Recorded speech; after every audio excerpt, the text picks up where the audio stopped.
સુરતના વરાછા વિસ્તારમાં બાઇક ચાલકે બાળકીને અડફેટે લીધી. વરાછા વિસ્તારમાં મંગલદીપ સોસાયટી શેરી નંબર 3ની ઘટના. ઘર નજીક રમતા માસૂમ બાળકીને બાઇક ચાલકે અડફેટે લીધી હતી. બાઇક ચાલક જર્કનનું શીટ લઈને પસાર થઈ રહ્યો હતો.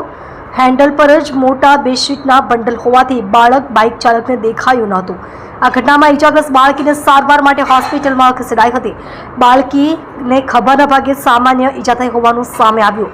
આ ઘટના બાદ બાળકીના પરિવાર અને બાઇક ચાલક વચ્ચે સમાધાન થયું. હાલ ઘટનાના સીસીટીવી ફૂટેજ પણ સામે આવ્યા છે. આપ જોઈ રહ્યા છો ગુજરાતની સૌથી પહેલા ખબર આપતી Surat express news channel director Rajesh મંગલેની સાથે.